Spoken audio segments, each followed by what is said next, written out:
上有咁多老師，即係你要跟佢咧？我第一次見佢面咧，佢好成個藝術家嘅，我就問佢：邊個師傅，你係咪喺大陸嚟㗎？咁佢話唔係啊咁。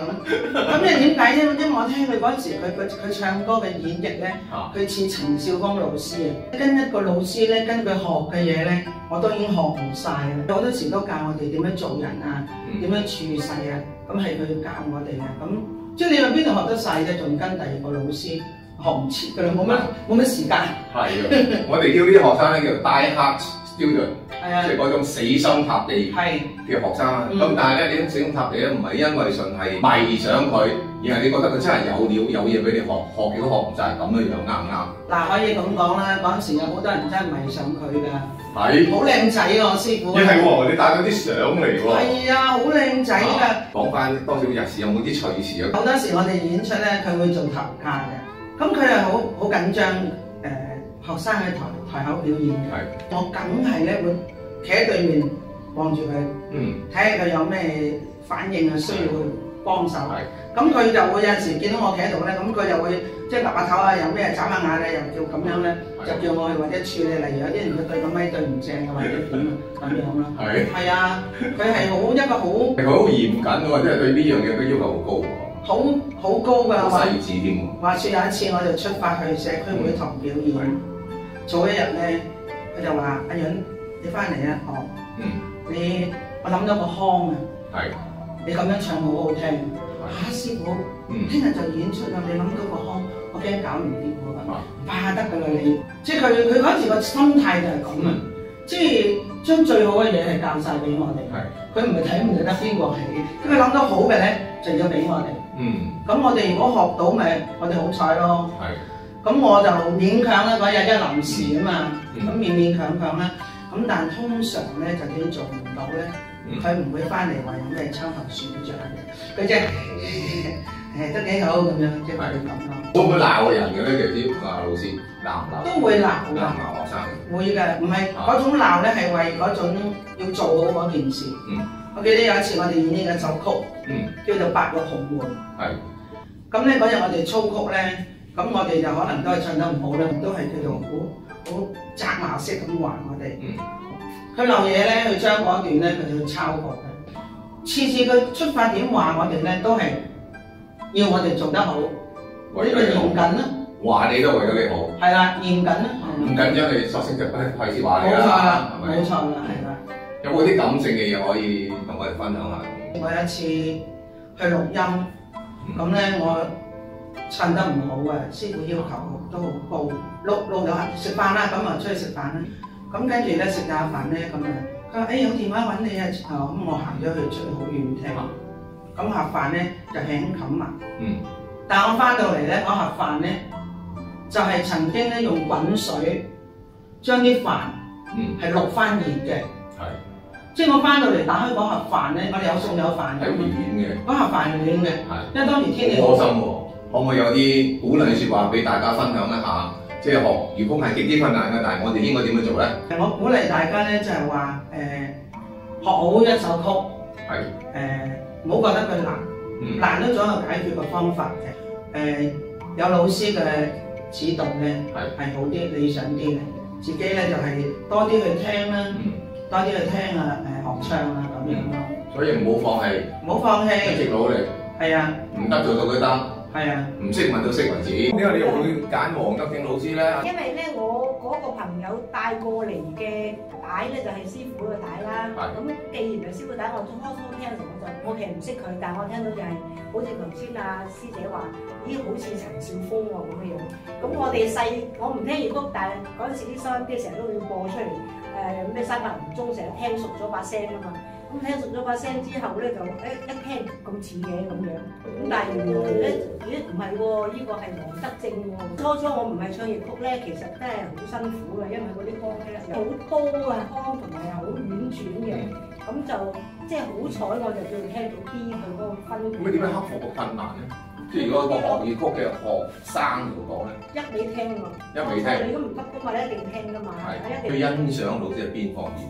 第一佢又本身係好追求嗰個藝術嘅原理啦。咁第二咧就係佢就真係有研究喎，即係所有嘅即係嗰啲唱腔佢都試唔到。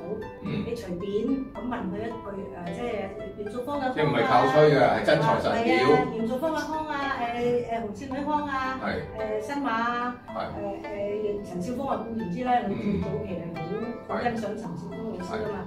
咁佢全部你隨便嗌佢示範一句呢啲腔咧，佢就係嗰啲腔嘅神髓。好，每個學咁多腔，冇到自己嘅腔咩？佢冇㗎，佢話從來都唔覺得自己應該有自己嘅腔，因為佢話佢好謙虛嘅。係，佢話我都唔係乜嘢名師名家，咁我做咩嘢會有自己腔啫？淨係啲名家嘅腔都未夠啦。雖然佢好似冇黃德正腔，但係其實咧，佢唔係淨係聲啊，佢因為你都知道佢唱佢係有佢個風格嘅，即係佢嗰個腔，佢譬如呢一個人物係應該擺一個乜嘢嘅腔落去先至可以表現到呢個人物咧。咁佢就係好似執藥咁啊，好似佢成日講，我執呢啲咁砌好啊，呢一劑藥就呢個啦。咁所以咧，你會聽到咧係有分別嘅。例如你要做一個名藥書生，佢就係一個名藥書生嘅腔。咁所以如果你話係咩嘢腔咧，咁我覺得而家都係已經自成一格。拍呢個特輯咧，勵志式嘅特輯嚟嘅，我希望鼓勵更加多人係學習粵曲㗎嘛。係啊。咁每逢學習任何一樣嘢啦，都會遇到好多困難啦，特別粵曲啊嚇。係啊。咁變咗我又想知道你譬如學習粵曲嘅困難，你點樣克服佢咧？咁樣嘅，因為嗱，你有好多吐字啦、發聲啦，即係所謂嘅咬口啦，即係即係樣嘢嗰個唱出嚟係有少少唔同時代曲啦，因為我哋以前係唱時代曲玩時代曲嘅。咁呢樣嘢咧，你就要首先知道其實嗰個吐字係點樣先至合格，呢樣就好緊要咯。有冇試過有到好沮喪咧，想放棄嘅咧？即係叫做好彩都未試過。未試過。因為即係好有一種動力嘅，我應該做唔到，我要做到佢。咁講俾你聽，我以前最初我係沙聲，唱唔到子喉嘅。我咪唱平喉咯。咁但係我有次喺個朋友屋企玩，個朋友屋企個個走晒去打麻雀，本來卡拉 OK 嘅，咁我自己一個人喺度唱咯。咁我喺度唱到咩冇人從我唱平子喉都唱下咯。咁嗰陣時個子喉根本唱唔到啊，因為好似豆沙喉好似咁樣，跟住有個人佢哋即打麻雀，有人去洗手間行出嚟裝我個頭，邊個？我話咩事啊？我睇下係咪有個男人喺度扮女人啊？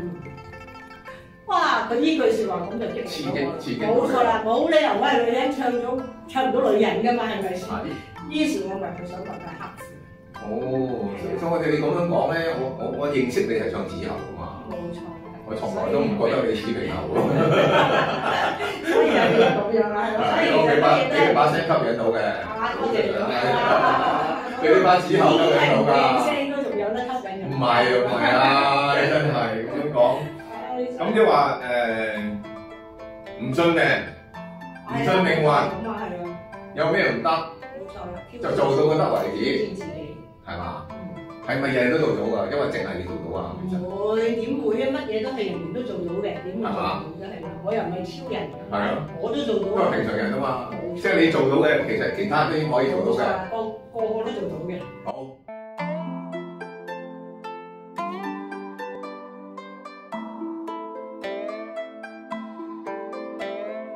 頭先咧就有兩位同學仔不停去睇陳少峰嘅腔喎，你可唔可以陳少峰嘅首本名曲俾我哋聽下咧？一樣噶啦，你話事啦。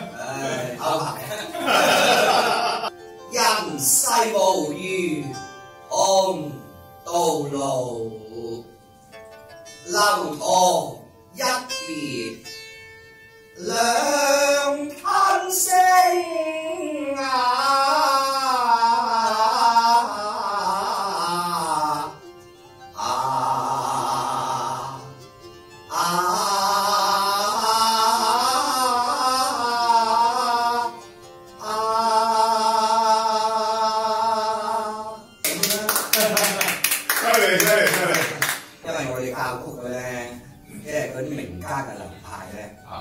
少不免要涉獵，而且一定有心得，因為佢係一種傳統藝術啊嘛。我哋作為一個傳承人咧，名家流派我哋都唔懂嘅咧，好似係講唔通。所以我成日都講，你學曲，你學邊家先咧？譬如我哋呢個年紀呢啲輩份嘅人學曲咧，梗係有一個偶像，嗰個偶像大人界咧，就似乎又唔係喎，佢係追求一逐支曲去追求啦，係咪啊？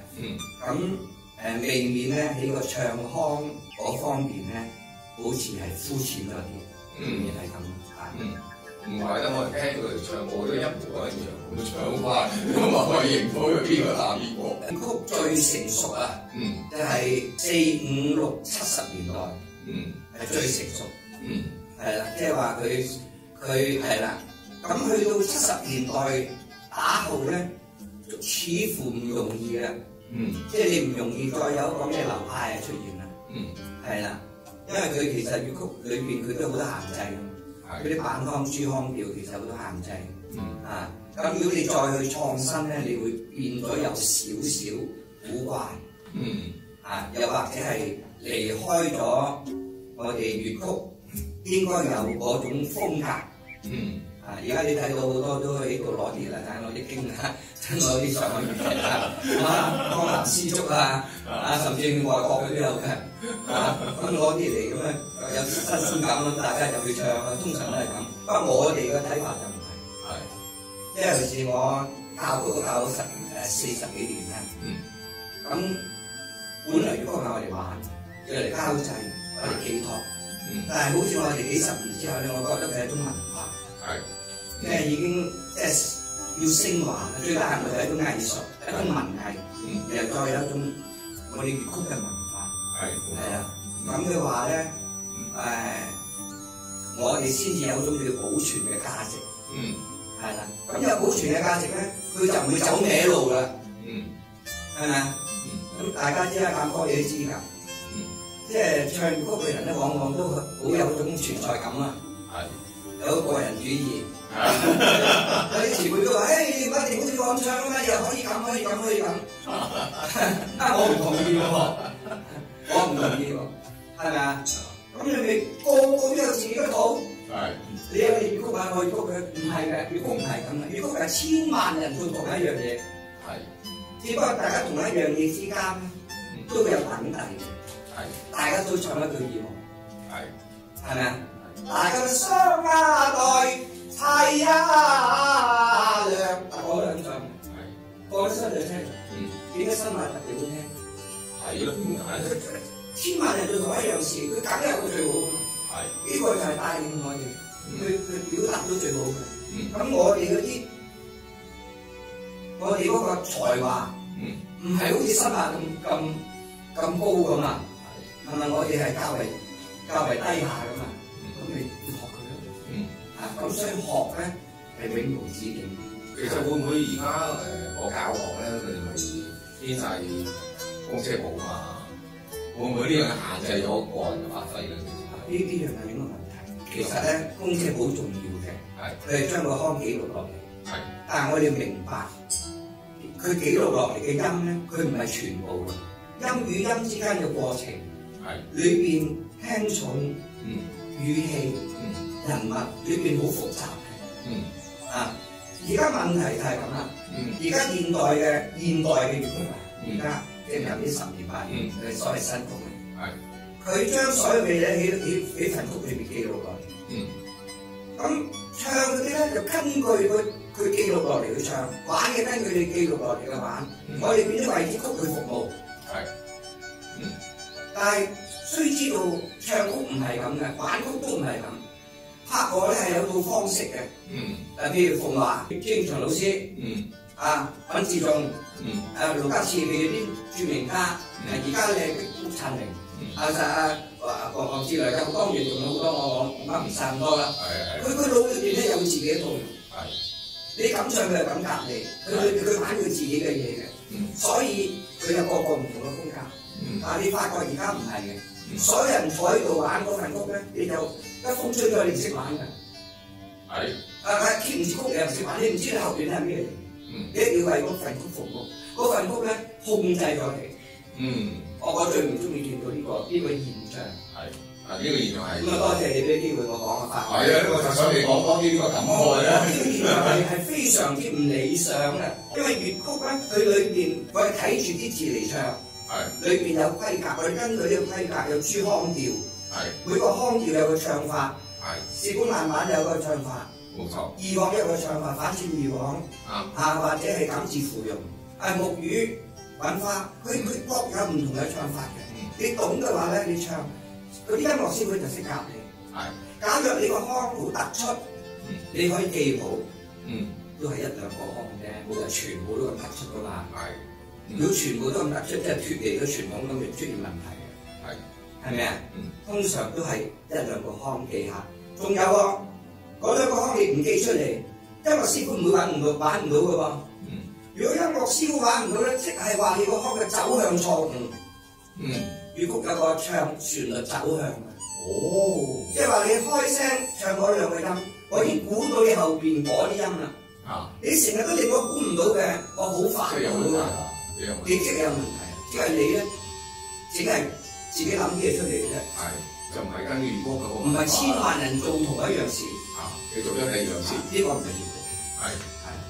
呢個係可能我係一啲謬論嚟嘅。都唔係喎，不過你講得深啲。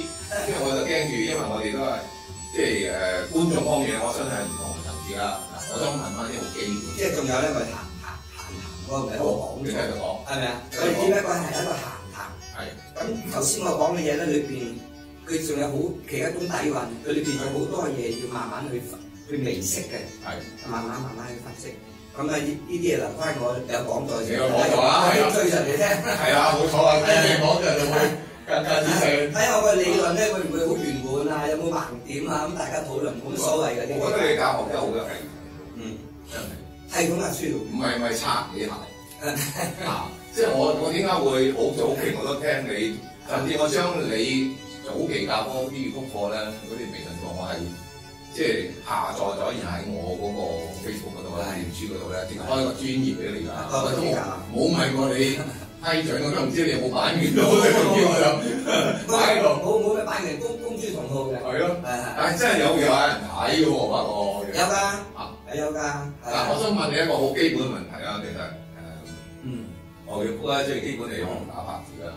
係，我知你係用嗰個即係時裝中擺嘅原理嘅，我想係咪你創嘅呢樣嘢？係唔係我創？我亦唔記得，即係我記得以前咧。我初學粵曲時候咧，我就喺邊度學咧，都唔怕講啦。我喺元朗元朗一個叫屏山鄉事委員會，咁啊有啲即係業餘嘅老師喺呢度教，咁係咪業餘嘅嗰陣？大棒嗰啲嘢。大棒，咁見啲女仔行埋收隻手呢度撩來撩去，咁撩來撩去。係咯，我覺得個個都唔同，一個係彈手指又有，一個揈手又有，乜都有嘅。咁即係我本身咧，我就有啲咁嘅節奏感嘅。同埋我記唱腔咧，我係較為係容易啲嘅，所以我係唔識丁板嘅時候咧，我唱曲咧好少撞，但係會撞，啲關鍵地方會撞板，撞咗自己唔知，係啦。咁到後來啦，你發覺點解啲同啲音樂有錯摸嘅咧？咁就發覺原來個丁板好重要，咁但係我學得好快。咩原因咧？就係我抄曲，因為嗰陣冇影印機嘅，你唱咩曲你都要抄，即係70年代啊，咁啊用手抄，抄好佢，咁啊點丁板，再點丁板裏邊咧自己懂啦。你一抄完你點丁板落。喂，咁多嘢你唔學呢個學粵曲咧，其實你又點開始玩起粵曲？都冇嗰陣有冇？你教我書㗎嘛？因為你有書唔教啊？教書啦。你教國文㗎嘛？你話我聽，咁你嗰時做緊老師㗎，點唔繼續即係去春風化雨啲人學好啲中文啦？我仍然係教緊書㗎，我係教緊書㗎。即係，但係嗰陣嘅教書同而家唔同嘅。係。咁我都唔怕講啦嚇，大家閒談。即係我哋嗰陣教書咧，冇嘢咁辛苦嘅。我教半晝。我教上晝班，下晝你改完稿整好晒，2點鐘你得閒。咁你咪好多時間。仲有教師多假期，1年90日。除咗暑假嗰啲，仲有長短週。你好多時間俾我，係咪啊？咁我就中意音樂啊，要陪下咁啊，你好有錢㗎嗰陣時係咪？嚇？你咪好有錢㗎？冇，窮到不得了。係咩？你唔係嗌佢食咗金銀珠寶就搞唔同教學嘛？你知？我諗最窮係我，係咩？係最窮啦！我啲學生知我幾窮。嗱你搞嗰時你個老師都有出糧啊！你搞呢啲嘢冇糧出嘅喎，做乜都要俾錢㗎係嘛？因為我家庭負擔大啊，係，因為我窮啊，唔係兒子女有個老家。老家我自己嘅仲有家庭啊，我自己老家，我需要咧我教書之外咧，仲要去做補習啦，仲要教曲啦。嗱，其實我已經唔係好識嘢嘅時候，我已經去教曲啦。咁沙坡？點解咧？就因為有一班中意聽我唱曲嘅人。哦，有班 fans 先嘅。係啦，有10幾個咧，佢自己組成咗之後嚟揾我去教。其實我嗰陣就未好識，又唔係好識玩音樂，乜都唔識。係。咁我膽粗粗去教。係。咁又得喎，因為點解我教書？係。我分析一啲嘢咧比較有條理。佢哋未容易明白。係。於是咧，後來咧就有個叫成人教育中心。即係香港教育處以前有個成人教育中心。係。俾一啲嗰啲叫做興趣班咧，俾一啲即係成年人。咁佢又要讀班，係150蚊個鐘，每次2個鐘，我好記得嘅。係，咁我哋喺元朗教，喺屯門教，我咁樣開始教曲嘅事業。好啦，教下，你又要教書又要教曲，失聲啦。我20幾歲就失聲，失到而家，所以我隻聲係唔得嘅。我可以講，我隻聲係唔足以令我去做一個專業嘅演唱者。哇！失聲都可以咁好聽。失聲，1989年頂唔住啦，我唔教書。點解我唔教書咧？我記得當時我教書係19000幾蚊，我記得。哇！好高人工喎。OK 咯。教書喎。但係唔得，因為我要供樓。你幾多年代先？1989年。1989年教書啊！1989年嗰時萬幾蚊嘢。19000幾，都算高㗎啦。但係唔得啊嘛，我要揾幾萬人先夠用咯。咁於是乎邊好大使嘅，咁大使啊！於是咧，唔係啦，我出嚟教曲你有得搏啊！係，你教書冇得搏，係咁多錢咁多錢。係，卒之我出嚟教書，唔教書就教曲。就嗰一年咧，我開咗5、6個班。哦，俾你。第2年咧，我又開咗13個班。哇！咁我可以揾到啲錢。咁即係其實你都唔係即係捱得好犀利啦，你都係捱到不得了。咁已經開咗咁多班，你冇見到我20幾歲，好似導遊咁樣立格咁。係咩？係啊，揾啲肉睇都冇。揾學生話我而家最靚仔。咁啊，當然而家就捱過咗啦。我都70歲啦。我想問你咧，即係頭先我哋講嗰個鐘擺型嚟嘅。係。有啲老師就講心拍啊，冇錯，10個學粵曲裏邊，大概1、2個係唔使數經板嘅，係大概1、2個，但係其如果8、9個係一定要數嘅，佢唔數佢係會錯嘅。哦，咁你個鐘擺用料好簡單，呢個半拍呢度係拍子，咁中間咧有個搭3，有個搭9，係咪？中間仲有，咁搭3有第一個半字，咁你數咗8份出嚟咧，咁你就冇憂慮噶啦，你唱嘢，咁呢個咧就係最簡單、最低 B 嘅，啲人話，所以啲人唔願意去做，因為佢覺得低 B 啊嘛。其實佢唔明白，當你數好之後咧，呢個基礎咧，我可以講俾大家聽，我呢個基礎就係令我教曲，令我可以教曲，令我可以自己學樂器，我乜嘢都可以自己嚟啦。所有嘅學乜嘢名家嘅唱腔都好咧，我都係由呢個咁樣嘅動作，我聽唔明，我數佢2下就知道佢有啲切分音喺邊度啊，輕重喺邊度啊，嗰啲花腔點去處理啊，你起碼知道先。當然呢個唔係就咁得㗎，你要練發口啊、練氣啊，係咪？邊條好唔好聽啊？啲音好靚唔靚啊？位置有冇錯啊？你仲有好複雜嘅要處理㗎嘛。但係最基本就係啦，你你嘅節拍唔好錯，你嘅音嘅分佈唔好錯，得咯，係咪啊？其餘嘅就慢慢嚟啦。即係我認為係咁。所以其實學粵曲咧係好簡單嘅，係好容易，你只要肯數就得啦。咁我又講少少嘢啦。我第一個班喺蘇屋村，即1990年嗰陣係就係何俊儀而家著名司儀啊，何儀咁啊，公認㗎我哋。係啦，佢咧就係嗰個時間跟我嘅。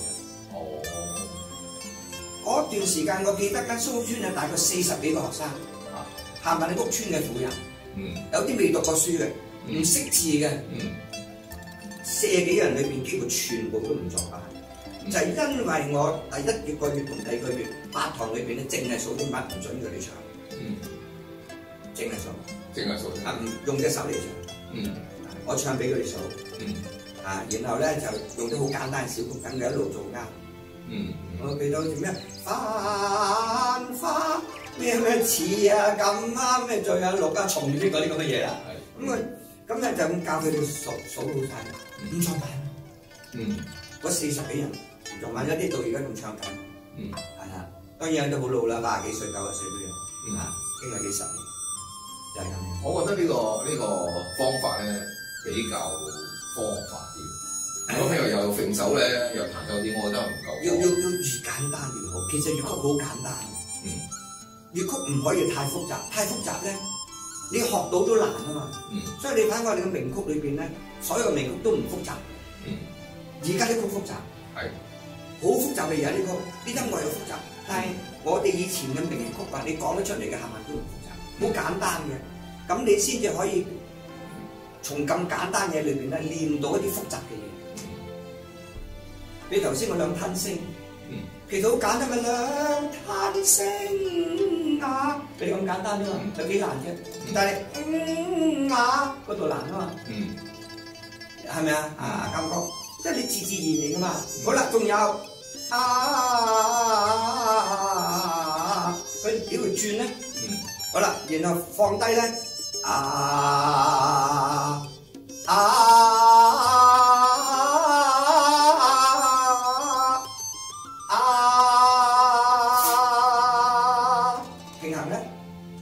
我依家失咗聲唱得唔好，唔係啊，失咗聲唱好聽喎。咁咧就我都會唱，因為我一樣嘅，我就唔投降嘅。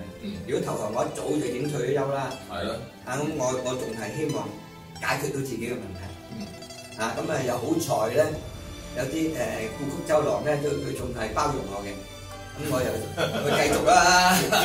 但係好唔好？可唔可以用咩辦法再整好隻聲啊？再唱翻幾支好歌俾大家聽下咧？嗱，我有個心事咧，分享下點解會聽你啲粵曲課咧？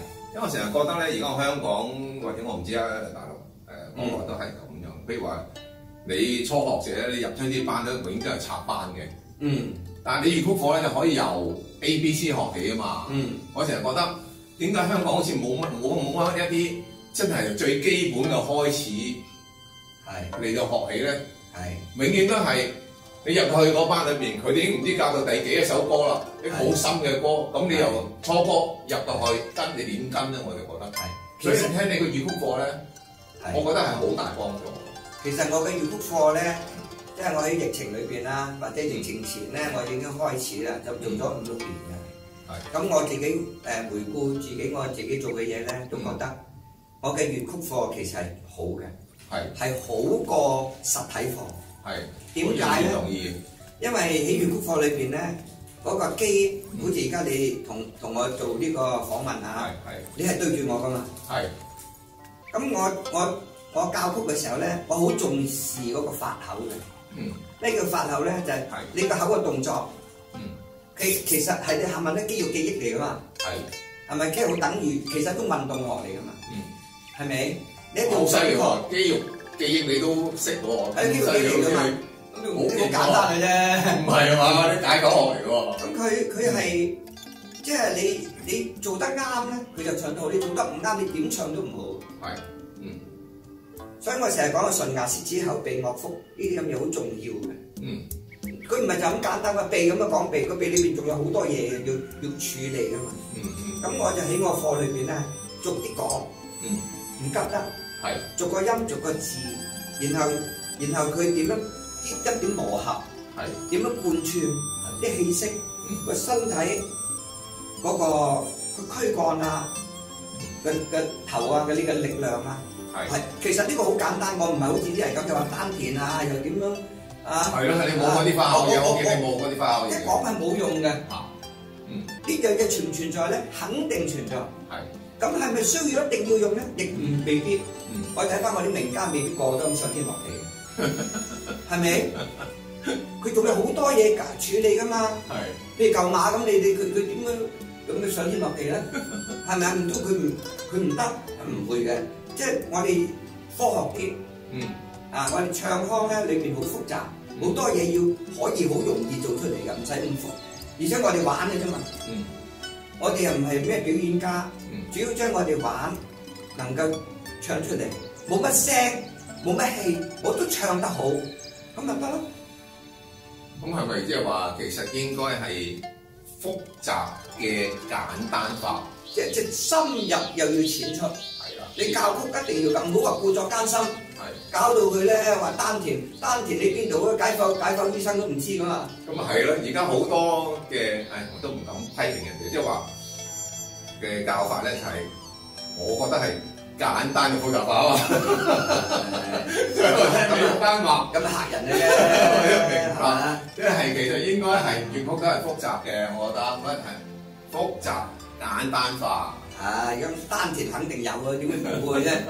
唔單止唱曲，我哋好做好多嘢都需要做丹田噶嘛。但係你去搞個丹田咧，你係會令佢唱唔到嘅。你搞個口就唱到啦。啱唔啱啊？你即係中意搞下類似念外語咁咪得咯。你使乜丹田嘅問題咧？你唱下你嘅丹田識用啊嘛。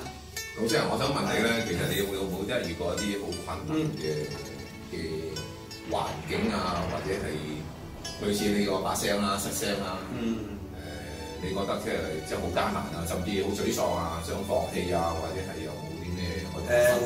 會唔單止會放棄，有時好傷感㗎嘛。我好聲嘅時候，上天落地得㗎，點解我咁快脆就會冇咗隻聲？第一、第二就係我人係在不斷進步，我懂嘅嘢不斷多，我應該越嚟越好至啱啦。但係往往喺人面前都會咧係即係做得唔好，咁個人係好沮喪啦。只不過咧，因為我係教曲嘅人，我唔係話用去表演啊。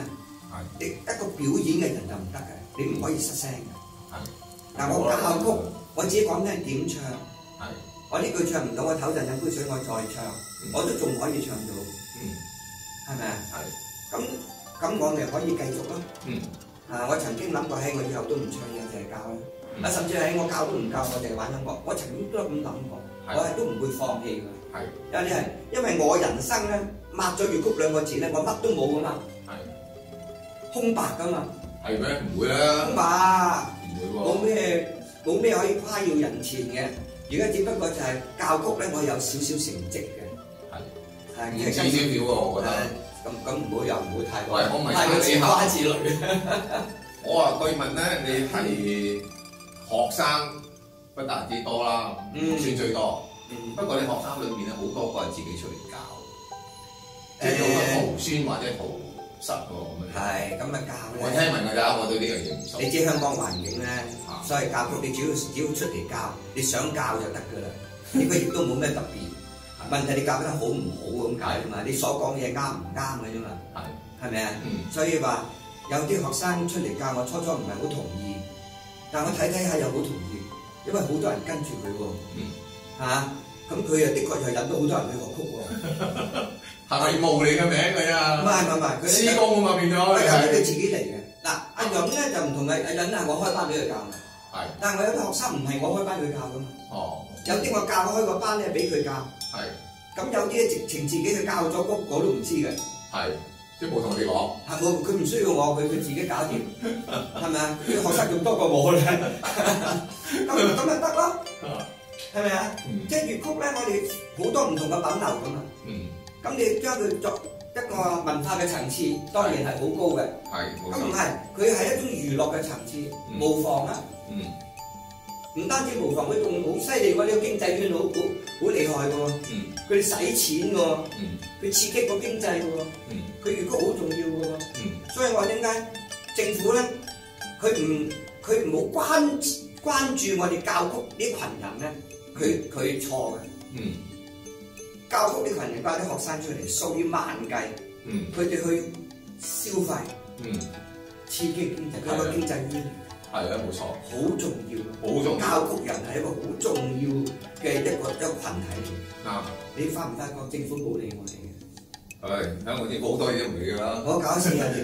你知唔出街？你知唔出街？出得咁係事實嚟㗎嘛？你問下文康嗰啲識唔識個黃德正？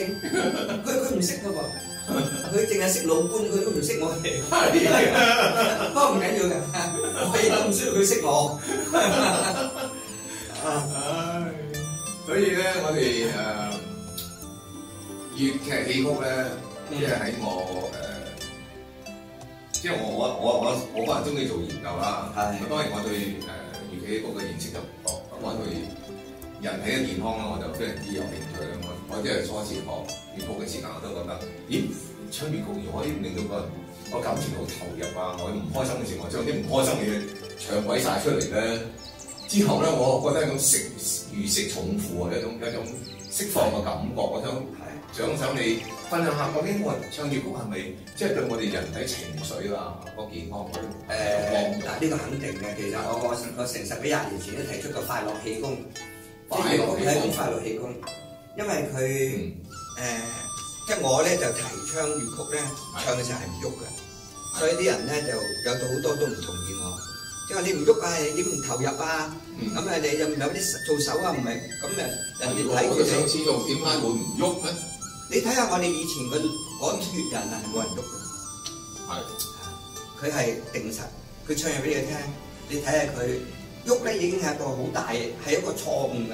在我哋睇啊，因為你個軸心會變啊嘛。你再上網睇啲中文山啊嗰啲係咪佢唔喐㗎？陳少峰啊唱嘢佢都唔喐嘅。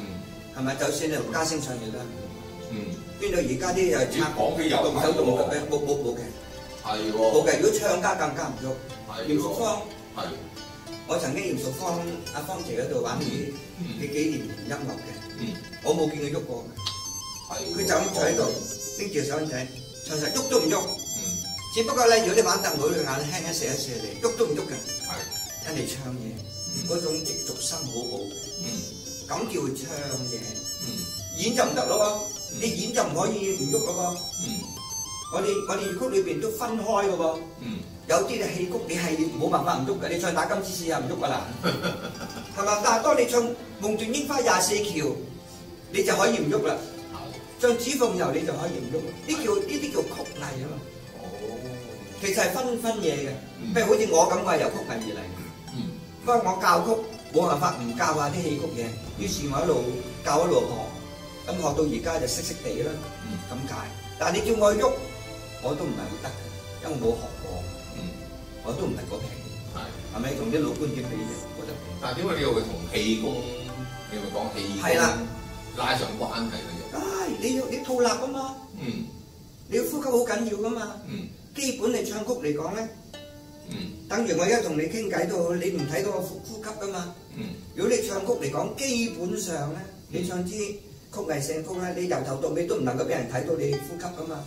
咁你於是你咪用咗身體啲整落嚟呼吸啦。好啦，你去唱一句腔嘅時候，你要好用丹田守住佢，係咪啊？咁而令到你嘅氣息好均衡，呢個係氣功嚟㗎。雖然你個口不斷去喐，但係你係均衡啊！你哋我哋講啊，一載裏為了行業詩篇，夢到雲邊驟然被那金風捲去，送入重殮。嗱，譬如咁，係一口氣，咁你係要好骨，個人好要點樣好祥和嘅要，咁你先唱到。如果你稍為有啲躁啊，有啲躁動啊，咁你就會唱。咁咪要學埋氣功，抑或要學埋啲咩嘢咧？自然嘅嚇，自然要學呼吸。我都得跑步得唔得？使唔使要？嗱，譬如我都得益嘅喎，你睇到我得益啦，我咁大年紀，我咁忙，我身體咁差，個樣咪50歲，啲人話得40，咁我都係得益㗎。嚇，即係我係得益㗎嚇，即係佢都睇我都睇到嘅，係好好嘅。其實咧，我即係話生命咧係喺個長度啊，係一呼一吸之間㗎嘛。冇錯。咁所以因為我哋粵劇戲曲咧，因為我哋叫粵曲咧，佢好講究吐納㗎嘛。係。我好講究呼吸。其實我覺得就係呢種呼吸法咧，先係可以提升人嗰個精神質素。即係我自己呢個亦肯定係嘛？之後會令到你個人，本來你可能好消沉嘅，或者你覺得哇，你排咗好多唔同嘅咗唱出嚟係嘛？呢個肯定係呢個係咪先？有時即係當你唱到哇，有成棚嘅觀眾喺度喎，又有個名師喺側邊去即係指點你嘅時間咧。實際上人生咧，即係如果玩粵曲咧，我唔覺得淨係老人家玩，我覺得後生都要。即係我自己覺得啦嚇，唱粵曲有好多好處。係。咁啊，最大好處咧就係話，只要你用心去學，你能夠唱到一首歌較為似樣嘅咧，你好似你嘅生命咧係有種光有種熱。第一，第二咧就係話，你好似覺得自己有種存在感。有時你存在感，呢個好重要，人係需要係追求呢啲㗎，呢個唔係虛榮感。呢個唔係虛榮，黑無虛榮，唔係嘅，係人係要有呢樣嘢咧，佢鼓動你，你令到你嘅覺得生命係有意思，好重要㗎。咁啊，粵曲仲有一樣嘢好咧，就係群體活動，係咪啊？係幾開心啊！一齊有朋友啊嘛。係啊，係咪啊？咁啊，當然而家唱粵曲就屬於高消費，但係喺香港嚟講咧，都大部分都可以支付到。都係豐儉由人啫嘛，好似。雖然話豐儉由人，但係始終都屬於高消費。係咩？係咁高消費唱新歌咪得咯，唱禮堂，咩社會堂，而家想唱我唱嘅新歌，冇唱西九啊。咁啊冇啊，咁你為咗唱曲，你咪勤力啲做嘢咯，揾啲銀紙啦，冇乜所謂嘅啫。實際上我覺得都係你頭先講咗個概念嘅經濟，我覺得譬如話未來我哋個發展咧應該係嗰個應該俾錢買飛啦，唔好成日諗住免費睇戲啦，因為你要有經濟嗰班上台上面嗰啲人有收入，你要繼續持續落去噶嘛。呢個話題啊，呢個話題係仲嚴重，係嘛？我都梗係希望啦，大家捐錢出嚟買飛都冇啦，得唔得翻轉？係嘛？好啦，老師，今日就多謝你接受我嘅訪問。冇係。咁我哋都係即係叫做嘗試下啦，不過就下次就揾你彈下啲樂器嘅。好，大家玩下係嘛？係啊，大家開始先啦。唔係介朋友，大家見下面啊，大家交朋友係好好嘅。好啦，咁今日多謝阿黃老師嘅正哥咧，係接受呢個訪問，多謝老師。拜拜。嗱，我唔理咁多啊！我今晚一定要你同你成婚噶啦！我原來係咁你呢一家人真係值得同情嘅。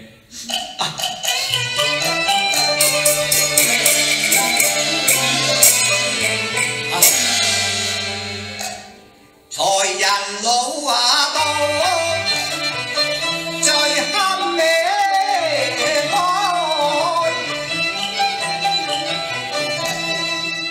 未能養妻放下母，為情為孝，心力量交戰啊！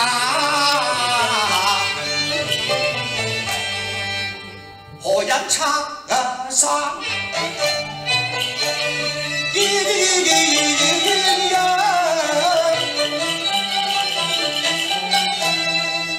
一個在平塔深入馬，一個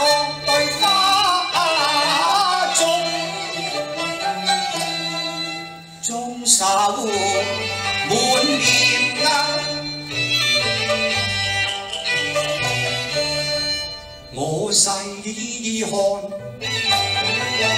眼前那人啊，愛他如花貌，憐他威儀空頭話把處。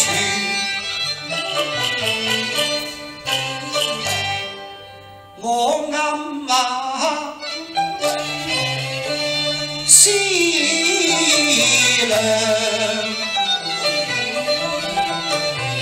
有啦，我決像阿兒呀還阿妻，你亦不需常還，所以我俾你嘅嘢有啲金銀俾翻我。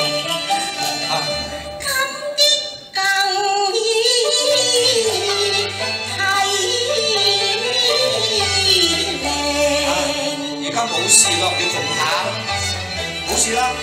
公子欣同再造啊，原來生犬馬，報君啊遲啲。你嚴重啦。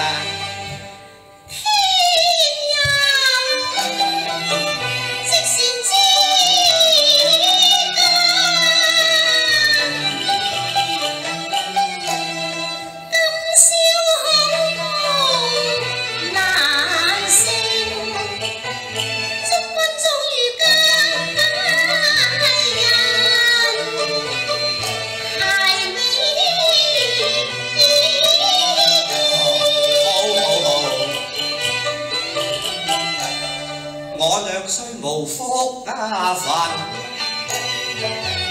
結夫妻啊！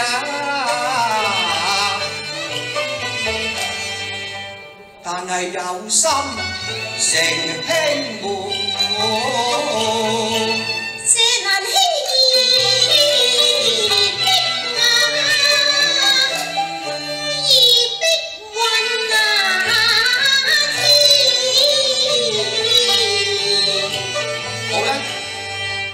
人夜送會返家中，為防會逝心嚴啊！